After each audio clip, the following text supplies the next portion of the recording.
Boa noite para todo mundo. Vamos dar sequência ao nosso estudo do Boa Nova.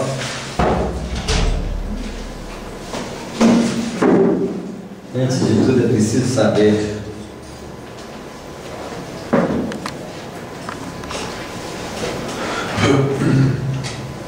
vamos dar sequência, né? Porque nós estamos exatamente no momento em que a Salomé, a esposa de Zebedeu, procurou Jesus para pedir que seus filhos pudessem cada um sentar um no lado do outro quando ele estivesse, né, no reino celeste.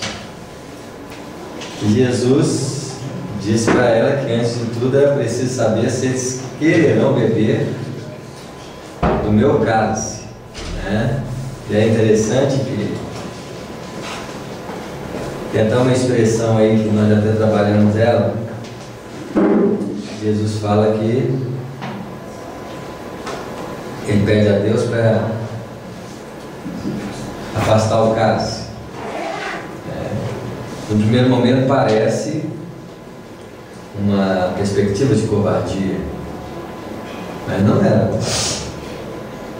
Era uma questão de escolha a benefício de quem ia tomar o cálice. Porque nesse cálice, quem sofre as consequências, quem escolheu o tipo de cálice que vai tomar. Ele iria beber o cálice da escolha humana, que preferiu fazer o que com ele?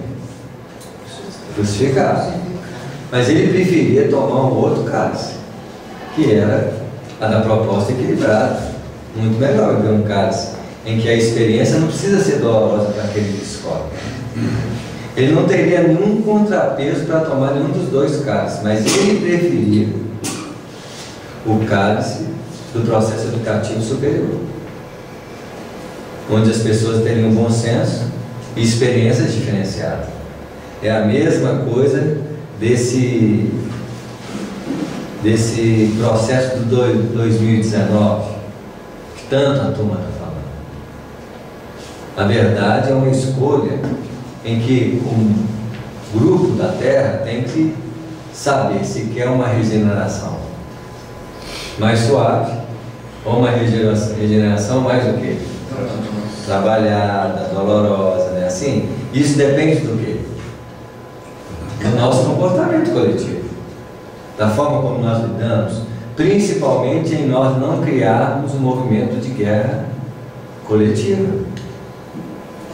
O prazo de 2019 é simplesmente para determinar 50 anos de uma terceira guerra mundial, onde as nações do mundo iriam escolher o orgulho como forma de relacionar uns com os outros.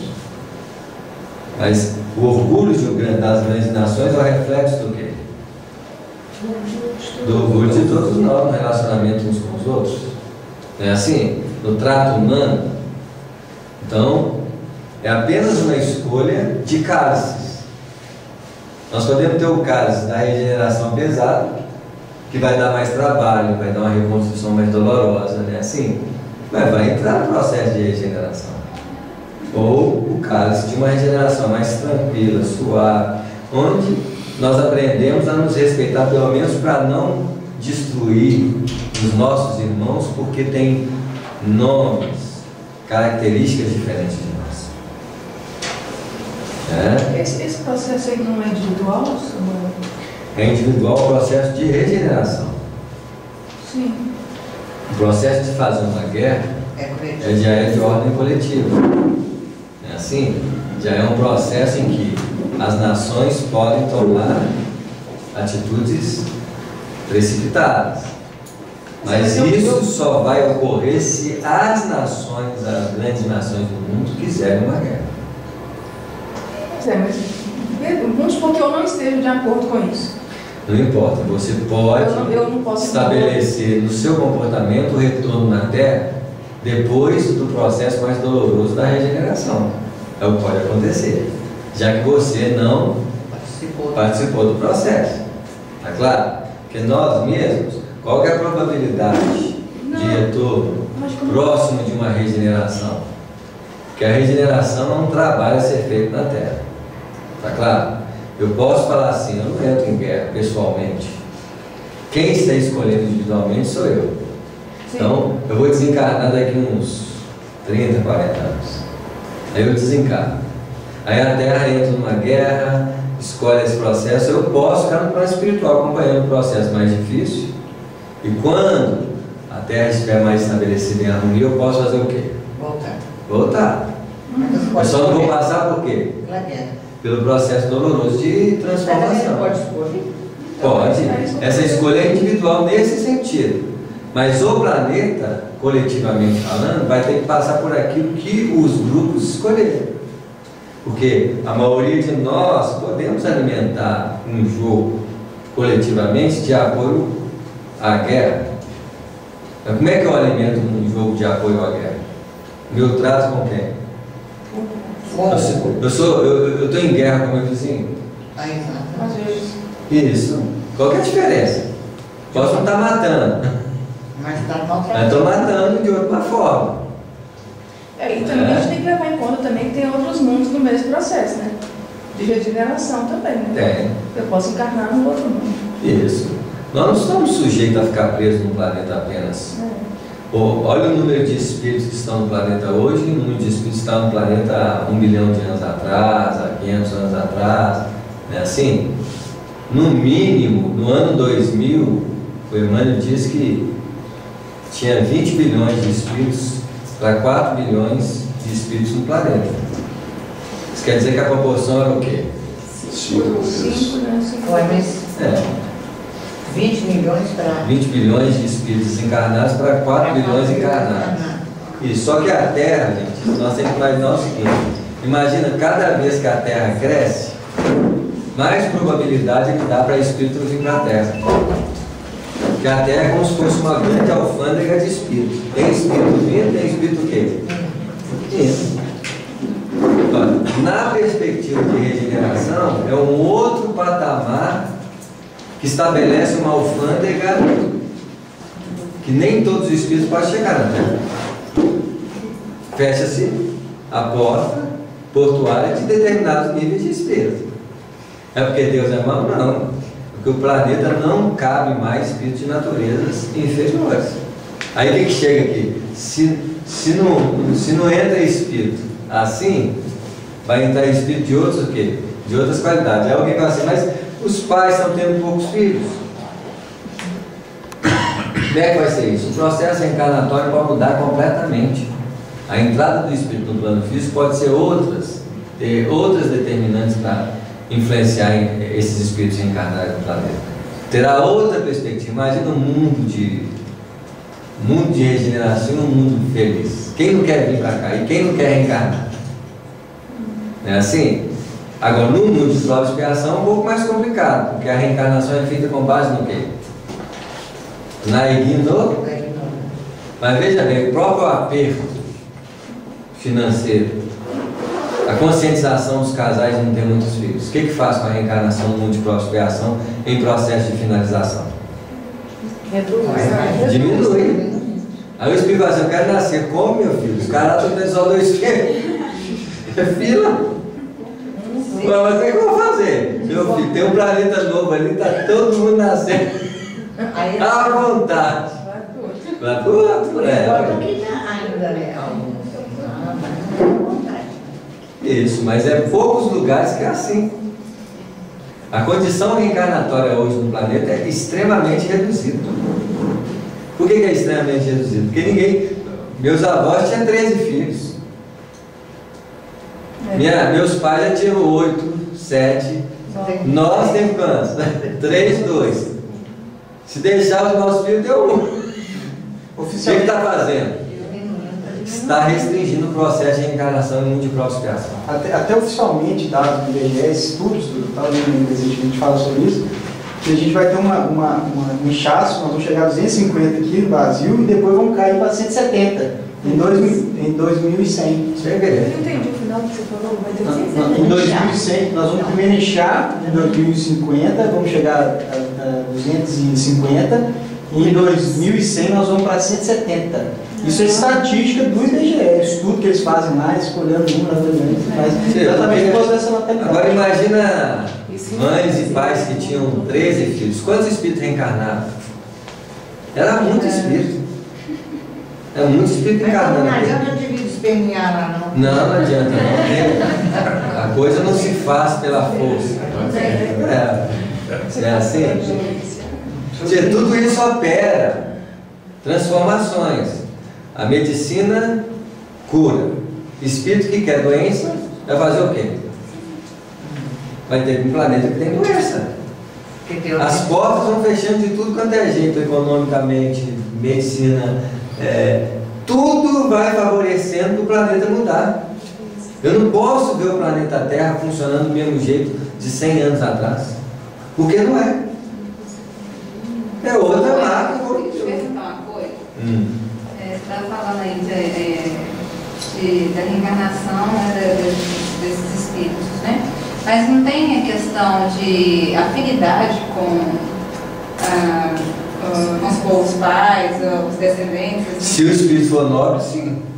Mas se não com plena for, disposição de crescimento, não. Quando a afinidade ou não, o espírito que não tiver condições de continuar no planeta tem que fazer o quê? Tem que ir pro luxo. Aí, no caso, nasce, vamos supor, uma família que na verdade não tinha nada a ver, talvez, com isso, porque na verdade as famílias vão ter que aprender a entender que os espíritos são da família, mas antes de ser da família, é filho de quem?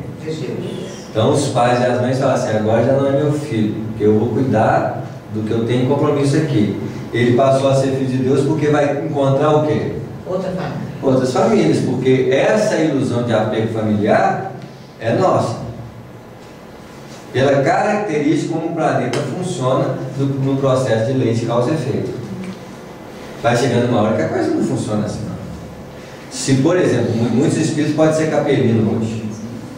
Eles têm mais vínculo com capelino ou com terra? Hoje talvez tenha dificuldade de definir. Vou voltar para a capela, estou aqui há quantos 1000 anos? Aqueles espíritos estão fazendo o quê? Estão evoluindo. Não é assim? Então lá, eu vou chegar lá o quê?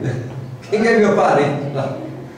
Tá claro? É muito mais fácil eu trabalhar hoje aqui. Aí você vai assim: mas você vai esquecer. Não, no dia que eu encontrar com eles, vou festejar, amar. Mas eu estou amando aqui. Então mostrando para nós que onde eu estou, posso formar novas famílias. E que esse negócio de apego a pai, mãe e filho, Jesus já disse: quem é minha mãe, meu pai, meus irmãos, é uma condição fundamental na transformação de uma nova consciência. Todo mundo é irmão nosso.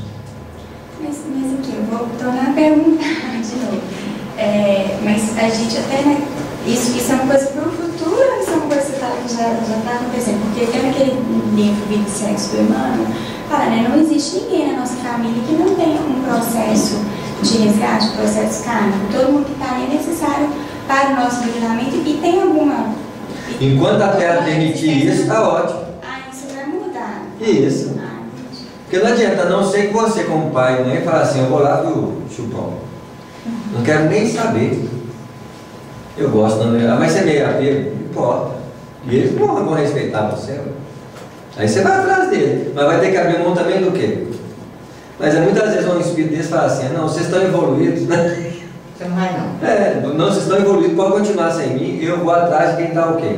Isso acontece, é um egoísmo espiritual.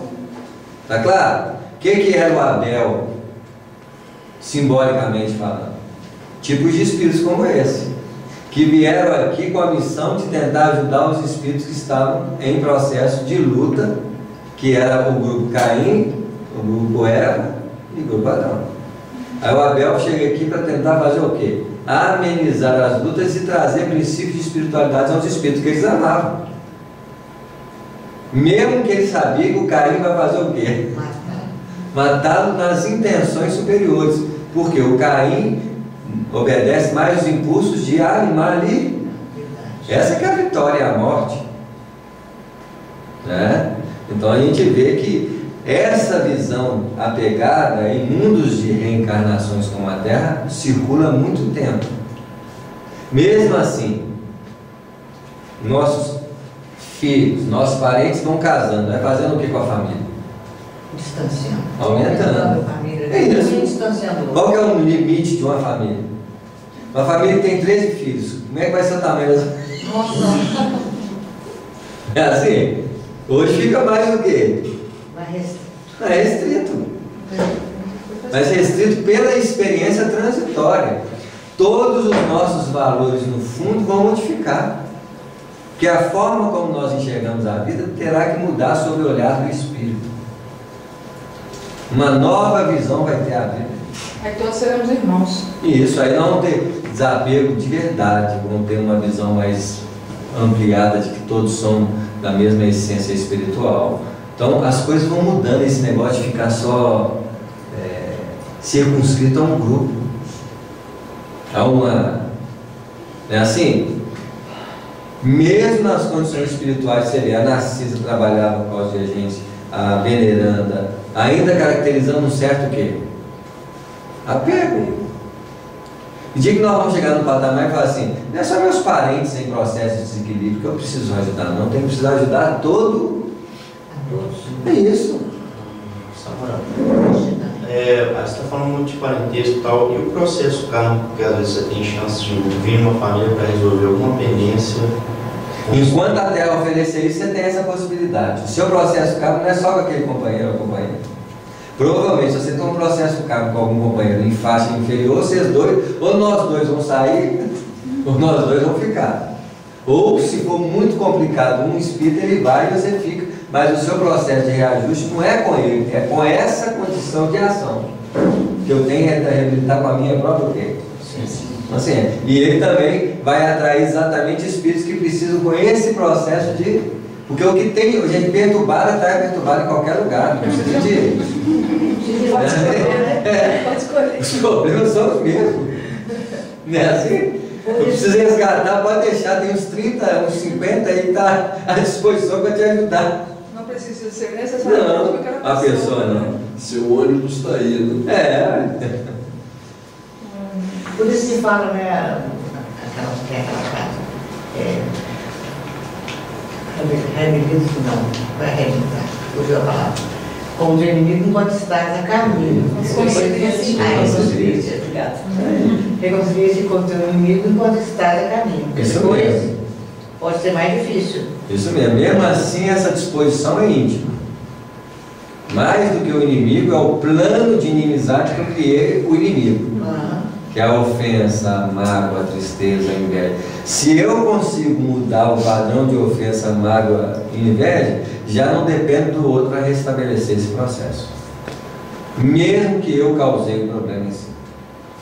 Porque eu estou trabalhando o processo da inimizade dentro de mim, antes de fora de mim. Porque eu posso trabalhar com um companheiro fora de mim e ele mudar, continuar com o mesmo ressentimento e eu mudei.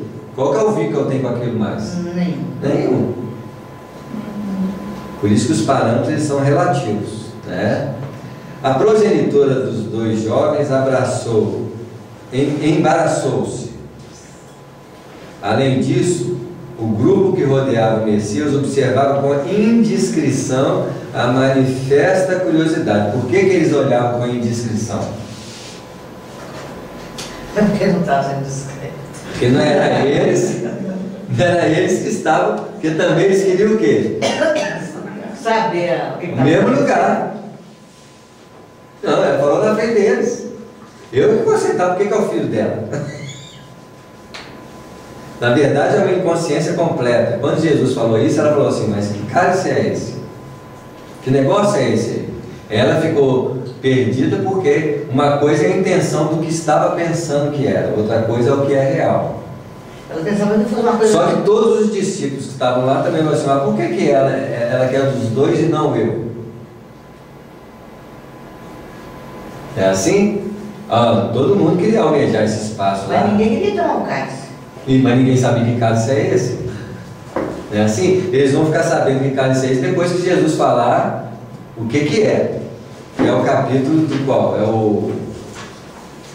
Os discípulos, fidelidade a Deus. E quando ele fala da programação do que é o negócio, ele fala assim, epa. E aí não quer mais o cálice. É igual o espírito, que entra no espiritismo infantilmente, né, por lida a doutrina, depois ele fica descobrindo que ele tem que viver aquilo todo. Mas não era bem isso que eu pensava, não. Não é assim? Reconhecendo que o instante não lhe permitia mais amplas explicações, retirou-se apressada, colocando o seu velho esposo ao corrente dos fatos. Porque todo mundo, né? A doutrina espírita fala assim: nós te oferecemos lugares sagrados no plano espiritual. Todo mundo quer. Mas vai saber como é que conquista isso. Como é que chega lá? Aí você já pensa duas vezes. Porque querer todo mundo quer. Fundamentais para conquistar ninguém quer. Todo mundo quer ser médico igual o Chico, mas quer ter a vida dele? Olha só a diferença, né? Ao entardecer, cessado o labor do dia, Zebedeu, acompanhado pelos 2 filhos, procurou o mestre em casa de Simão. Agora foi o Zebedeu, o pai que vai. Vai saber como é que é esse negócio do cais. O negócio é esse. É assim, para ele não podia clarear muito, né? Assim, Jesus lhe recebeu. Mas o Zebedeu já era mais esclarecido? Era um pouquinho mais amadurecido pelas experiências da vida, né? Mesmo assim, não sabia, ninguém conhecia. Imagina, Jesus chegou ali e falou de um reino, ninguém sabia o que era isso, não. Todo mundo está achando que é um reino de domínio territorial, material. Todo mundo quer sentar do lado do trono, quem não quer?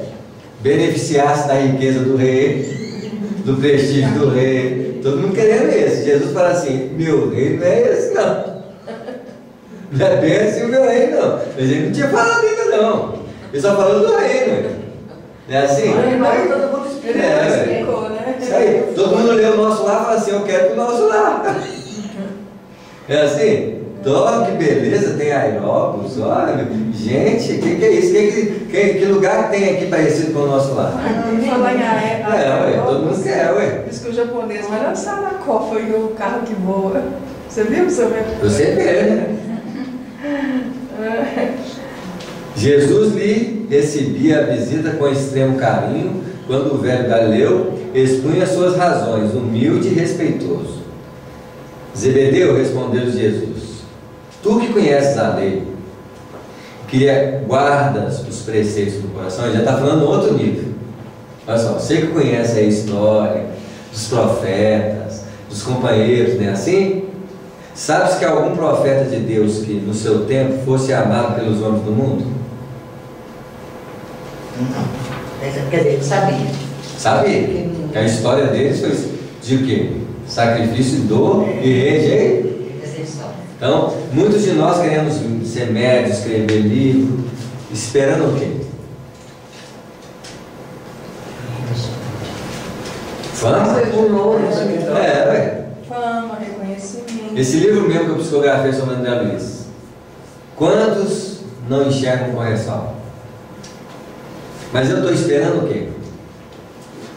Não, eu tenho que trabalhar. Mas o seu caso já é evolução, mãe. Não é evolução, não. Não. É necessidade de trabalho mesmo. Mas se você não tivesse evoluído, você ia esperar alguma coisa. Podia esperar no fundo, né? Assim, quantos de nós esperamos sem saber que esperamos? Esperando esse reconhecimento aí. Reconhecimento, mediunidade tranquila, todo mundo aceitando que é André Luiz. Então alguém vai esquecer: se não é André Luiz, não, porque André Luiz está reencarnado. Você vai fazer o quê? Nada. Se mede em embusteiro, vou fazer o quê? Nada. Não é assim? Continua o quê? Trabalhando. Mas nós queremos a mediunidade o quê? Nós, todo mundo te reconhecer como médico no Brasil todo, aceitar seu livro, né? Assim, olha só, eu estou fazendo, eu sou missionário. Mas isso é mais do mesmo, Hã? Isso é mais do mesmo, continua tudo igual. Que médio é esse? Isso. Que médio é esse? Isso aí, ué. Ele está mais mínimo. Jesus está falando isso aí tem quanto tempo? Ele está mais mínimo do que médio. Isso. É assim? Olha o que Jesus está falando. Eu quero reconhecimento por quê? Você. Alguém pode dizer assim: você quase parece tantos anos aí, você nem quase não é reconhecido. Mas quem falou que o expositor tem que ser reconhecido no mundo? Quem falou que você está Tem que falar bastante. Nós queremos fazer palestra ou ser reconhecidos? Você quer ser filho?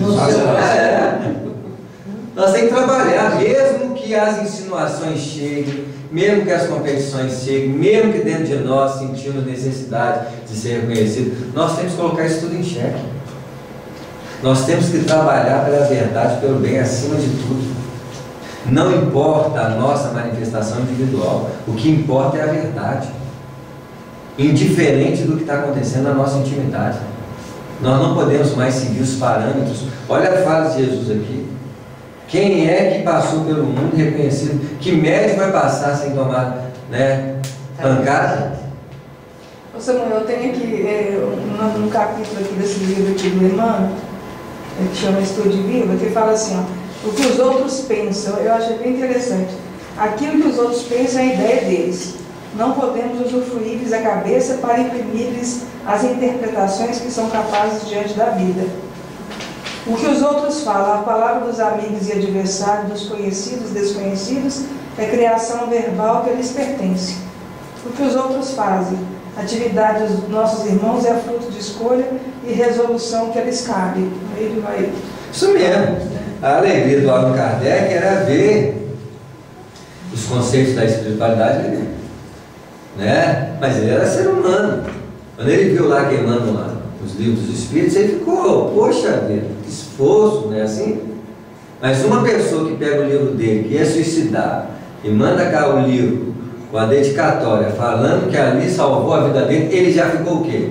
Feliz, né? Feliz. Não fica, eu não posso dizer que eu fico indiferente quando alguém diz assim, não, o livro é muito bom. Tá claro? Mas esse mérito é de quem? É meu. Quem escreveu o livro, gente? Eu só sou instrumento. A ideia é de quem? Dos espíritos. Eles têm que ficar com mérito de... Eu não sei nem se eles ficam. Sabe que eles ficam lá felizes no mundo? Eles não têm tempo para esse tipo de coisa. Não tem. Vocês têm tempo, não, né? Para essa avaliação? Essa avaliação. Espero que não, Vamos né? ver se a nota não é boa ou... Espero que não, né? Assim. Mas os espíritos, nós somos espíritos muito humanizados ainda. Sofremos o reflexo da... Muitas vezes as pessoas falam assim, está psicografando André Luiz. O que André Luiz é, gente? Espírito. O espírito igual a gente, trabalhando, lutando para aperfeiçoar, suando aqui, mas só o que ele escreveu pelo Chico virou o quê? Santo. Espírito elevadíssimo. Gente, como que o André Luiz é espírito elevadíssimo?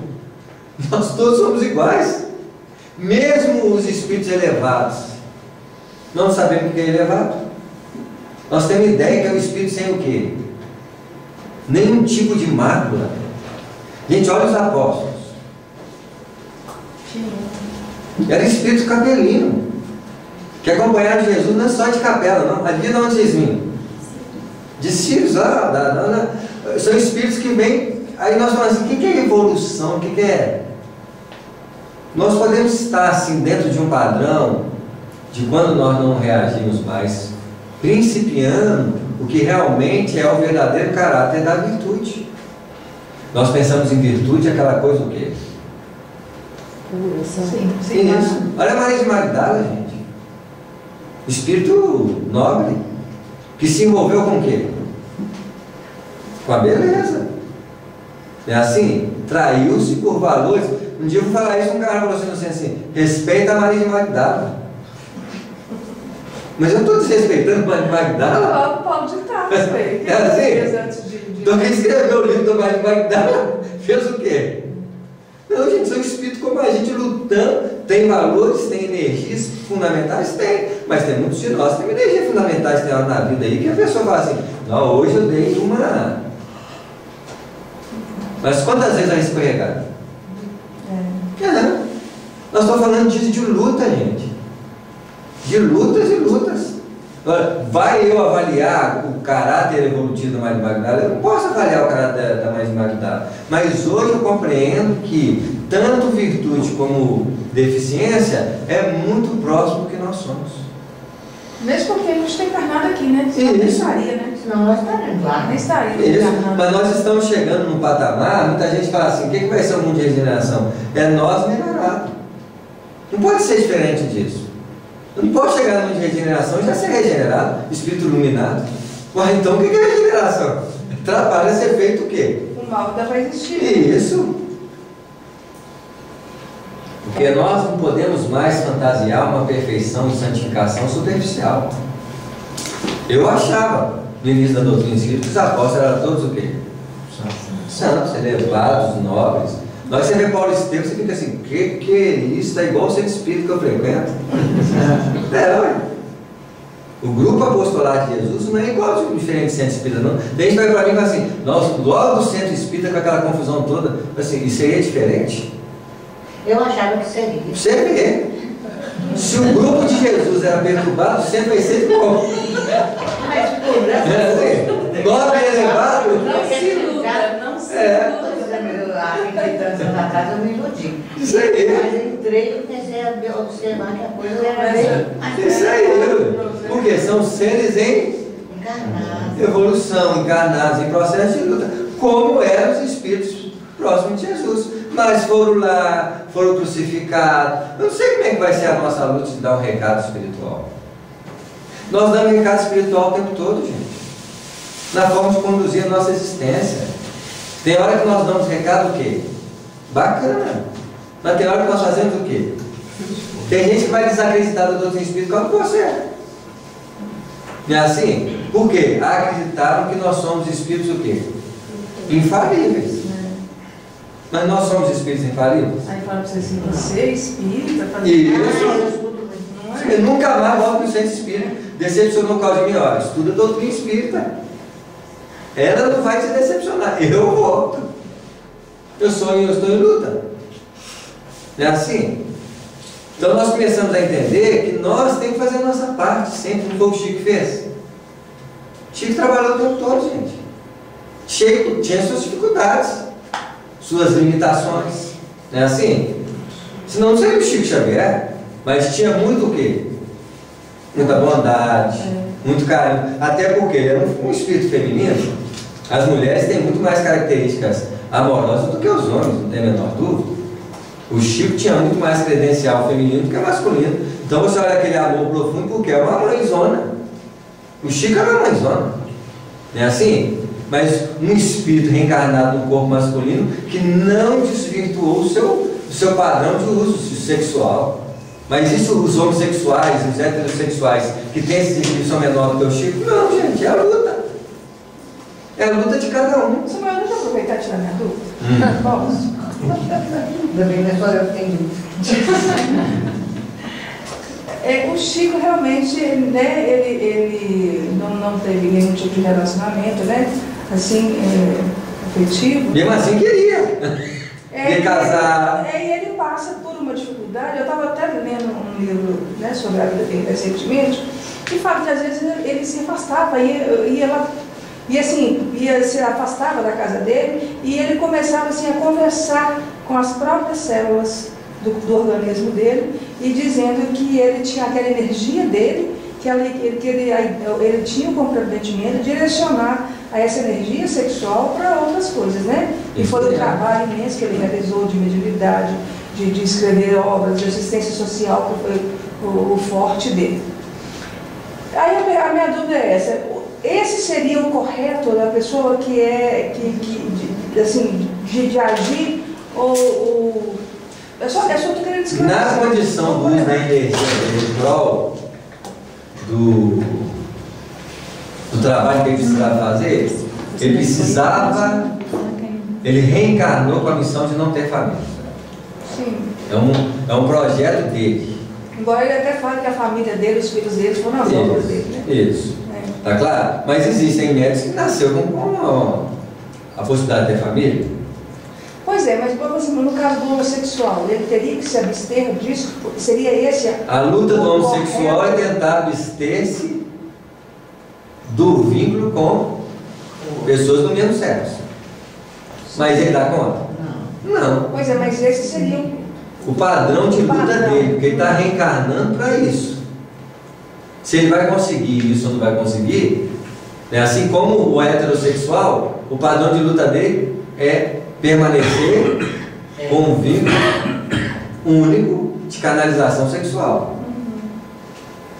Mas isso é um processo fechado? Não. Porque hoje, quantos casamentos duram? Pouquíssimo. Os padrões de uma época não são iguais a outra época. Mas o benefício da luta individual no processo da homossexualidade é tentar não entrar num processo que o desvie. E com quem que ele vai encontrar no processo da vida para desviar? Com os espíritos que ele tem vínculo sexual. Como é heterossexual. Ele casa direitinho, está lá na família casadinho, mas aos poucos vai começando a conhecer os encontros dos passados desvirtuados sexualmente. Aí ele sai. Aí ele começa a ter luta. Gente, e agora o que eu faço? Porque as cobranças vão vir. Agora, qual será a melhor postura para ele nesse momento? Dizer não para isso. Se ele vai conseguir. Pois é, no caso do hétero. Dizer não. E do homossexual. O homossexual também. Isso não importa. O homossexual vai encontrar exatamente com quem o induziu sexualmente ao processo dele. Então, vamos supor. Agora, seria bom ele falar o quê? Já estou lutando com o meu corpo. Vou tentar conseguir?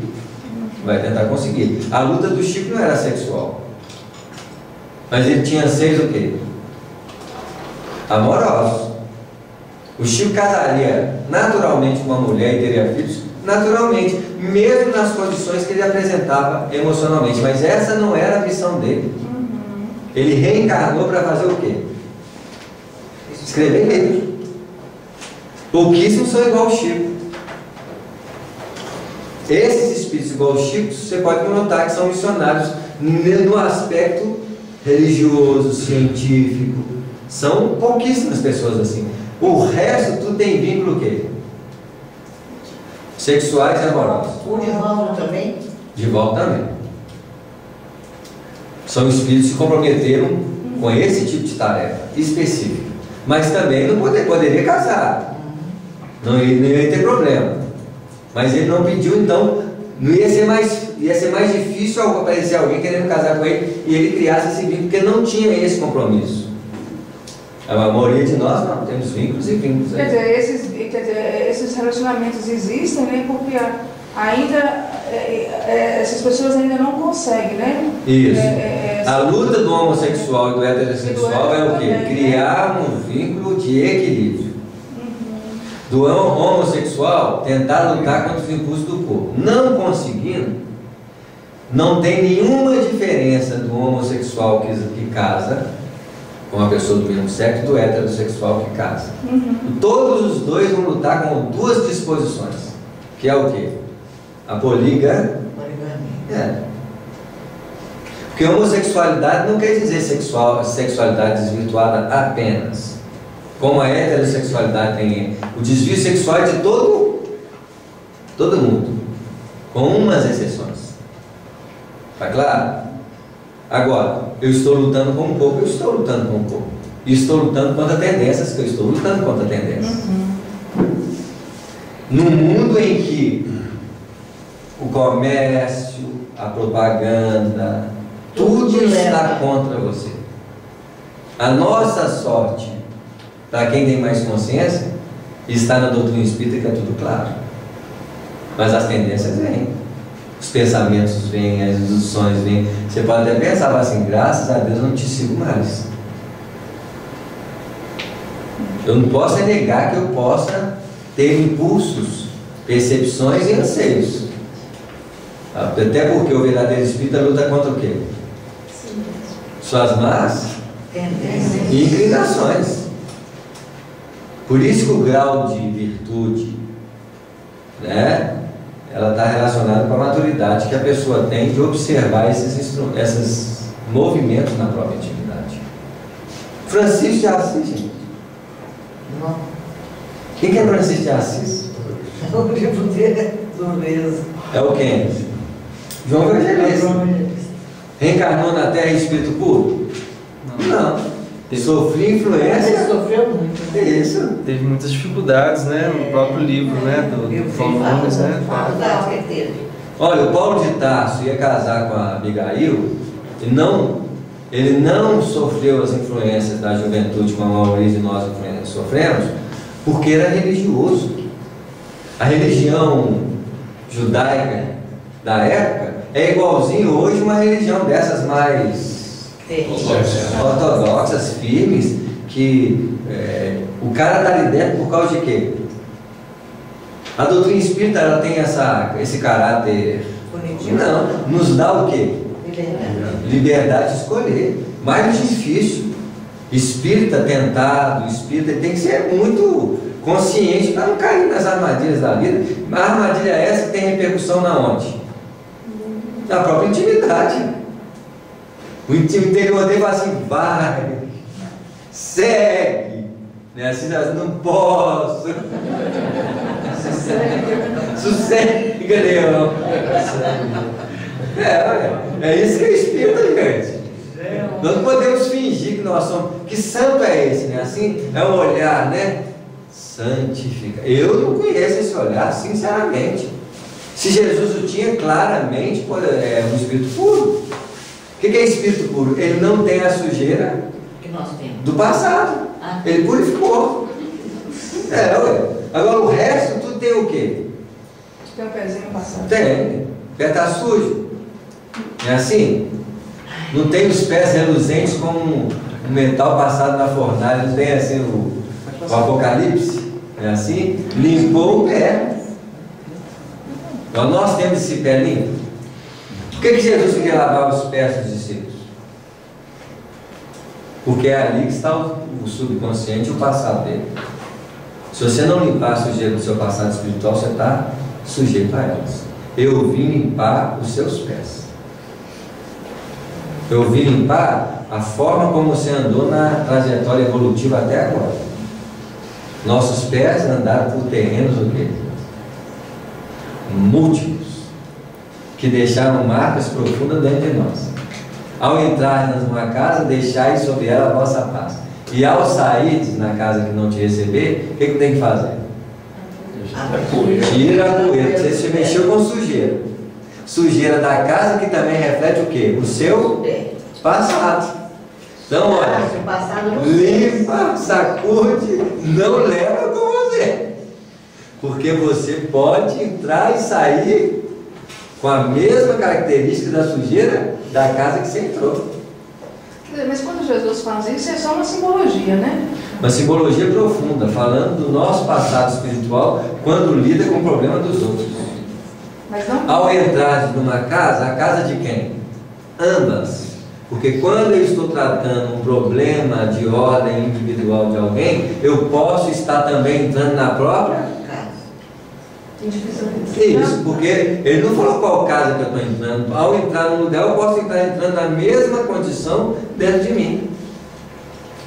Aí nós chegamos, ou vamos lidar com alguém que mexe com droga ou alcoólatra. Cuidado com você no passado. Você pode você já foi assim, velho. Como é que você está entrando? Depois de estar por ele, a vossa, aí a base tem que ser de quem? Aquele ângulo que você entra ali vai em paz, não vai em quê? Em guerra e conflito. Estou aqui custando a parar de beber, eu vou tirar alguém do bar. Estou em paz? Eu não estou entrando na casa dele em paz, nem saindo da minha em paz. Isso. Estou em conflito. Aí, criadamente, estou tentando tirar o outro lá de dentro, estou tentando. Adivinha quem vai ficar? Você vai voltar para lá. Nunca saí. Saiu ainda. Mostrando. Isso. Eu vou mexer onde eu não posso? É caixa de marimbondo. Agora, qual caixa de marimbondo nós não temos, gente? Me fala, mãe. Não posso falar quem está comendo demais, não posso falar quem usa sexo, não posso falar quem faz isso. Né? Pode ter até um negocinho que você fala assim, isso não me fere mais. Só vai ser real se você, ao olhar aquilo que o outro está fazendo, você tem compaixão, tranquilidade e equilíbrio para ver a coisa. Se eu estou julgando, abre o olho. Se eu estou julgando é porque é a sujeira que está olhando. É inteligência, né? E o sentimento de dor, Incapacidade de enxergar a profundidade de um processo educativo e ainda nós sentimos o efeito do sofrimento em nós. Aí eu tenho dó. Porque no fundo eu tenho dó de quem? De você mesmo. Isso. Tudo é um espelho de percepção, com reflexo na própria intimidade. Por isso que a sujeira está dentro de nós. Então quando eu olho com dó, eu estou com dó de mim. Isso. Por exemplo, Olha só, nós passamos por uma série de sofrimentos como filhos. Agora nós temos dó do filho. Mas por quê? Mas, hein, Samuel? Ontem, por exemplo, eu assisti um acidente ontem, eu fiquei assim... Porque eu não consigo enxergar em primeiro lugar. Eu fiquei pensando em mim, nos outros, nos meus, quer dizer... Primeiro, se eu for eu acidentado, qual que é a dó que eu tenho que ter de mim? Nenhuma. Ah, mas o meu sentimento, né? Isso, aí eu coloquei em xeque ele, que é o fundo de interpretação visual.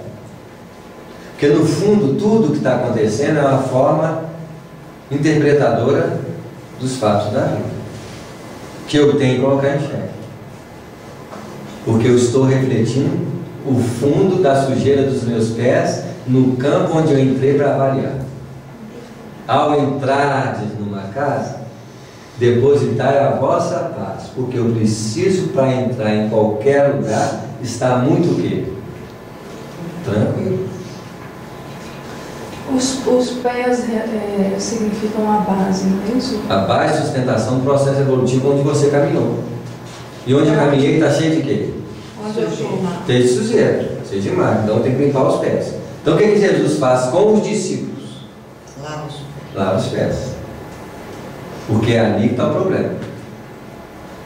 O problema do discípulo é pé. A questão da mão, não lavar a mão, é outra coisa. Que é processo de criação. O processo de complicação vem do pé. Tanto é que a serpente quer ferir o quê? O calcanhar da mulher. Que ela vai pegar na onde tem o quê? Agora, você mata a cobra com o quê? Com o pé.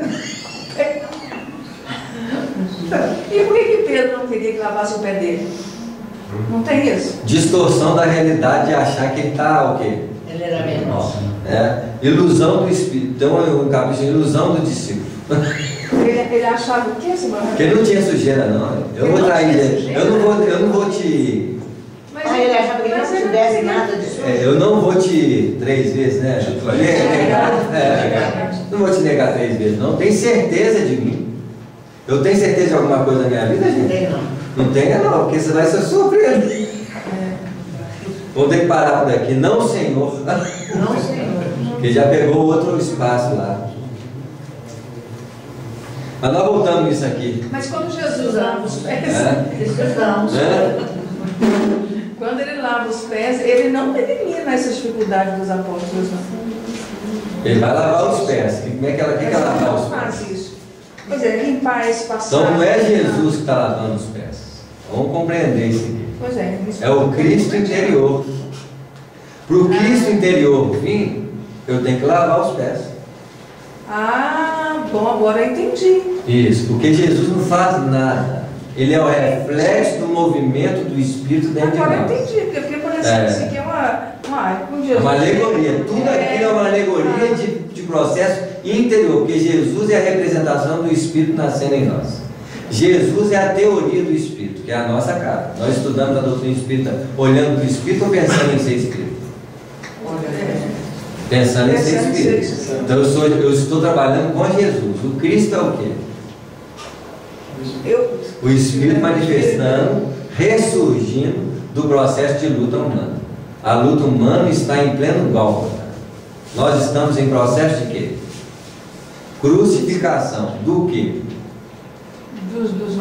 Das ilusões da vida, dos processos de distorção da realidade. Porque somente através dessa crucificação ressurge quem? O Cristo. Então eu estou trabalhando com Jesus. Enquanto eu for teórico, Jesus é evidente. Quando eu sentir, não é Jesus que é evidente, é quem? Mas aí antes tem que crucificar quem? Você. Jesus. A teoria tem que ser crucificada. A teoria. Tem que crucificar. Eu conheço aqui processo de paz e amor. Como? No meio do embate. Não adianta eu falar assim, é igual o Pedro. Eu não vou negar, não. Então tá, na hora de começar. Naquela hora nós vamos ver na hora. Na hora que nós vamos ver se Jesus vai ser crucificado ou não. Porque se Jesus não fosse crucificado, o Cristo não nasce. Se a teoria não for crucificada pelo processo de experiência, então todos nós vamos passar pela morte de filho, pela morte de pai, pela morte disso, pela morte daquilo. Porque senão a imortalidade da alma é só Jesus. Então o Pedro estava certo? Então, peraí, O Pedro é a expressão certa da nossa ilusão de achar que sabemos muito. Mas que na hora certa vai ter que o quê? Sentir verdade. Então, qual que é o real significado da crucificação de Jesus?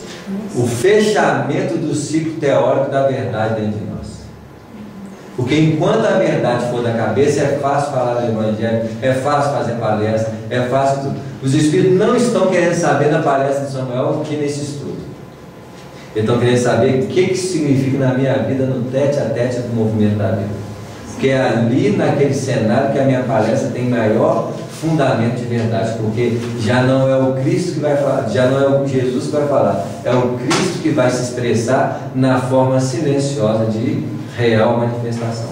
Porque a palavra engana, o exemplo informa e educa com mais real expressão.